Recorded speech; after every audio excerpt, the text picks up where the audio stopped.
My name is Gabriela Gonzalez, and I met Mary 8 years ago.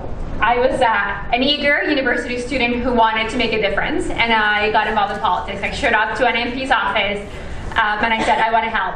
And there I met Mary.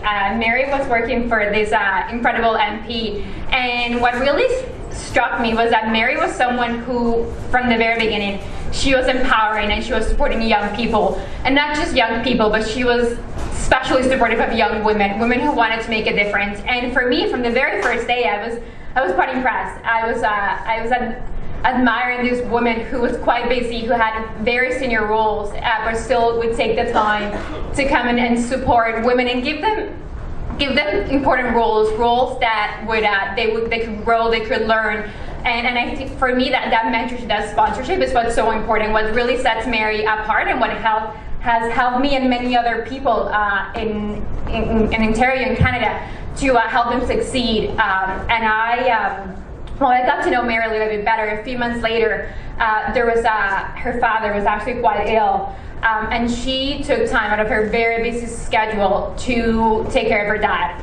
And that's when I became Mary's biggest fan. Someone who was so busy, who still had the values to go in and help her father, and those values that we all have, that we all cherish. To me, that's what really sets Mary apart. Because many people can sponsor other women, young people, but someone who will do that and at the same time take care of an ill relative, that's someone who stands out, and someone who's got very strong values.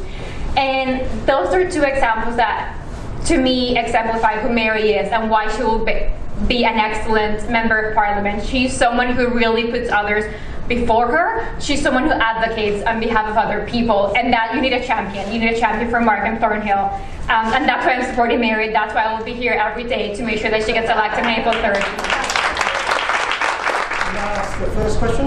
Yes, please. So Mary mentioned that women get the voting rights not so long before when men has that same right. Right. So can you ladies tell me that what you have today, but you didn't have it 20 years ago?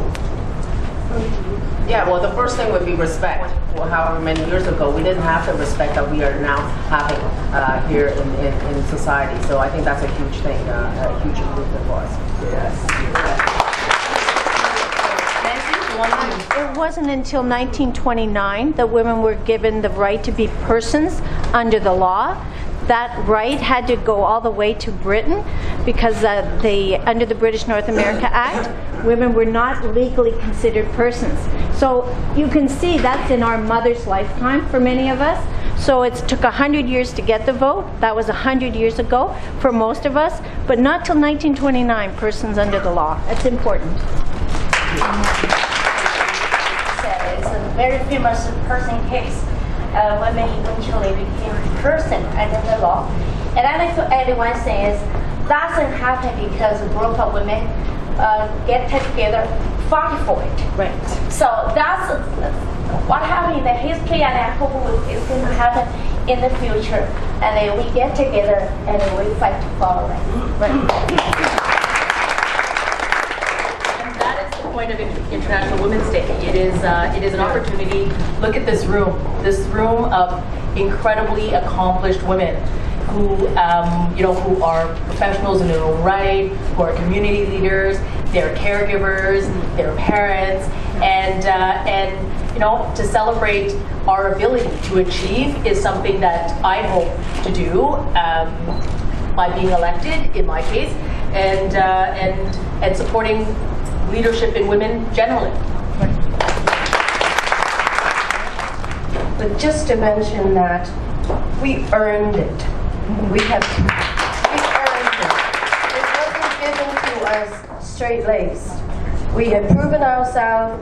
We have climbed up the ladder on our own. We expanded our horizon.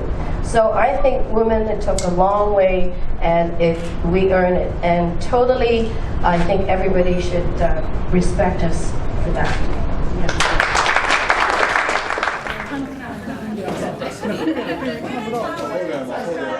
Maybe you have to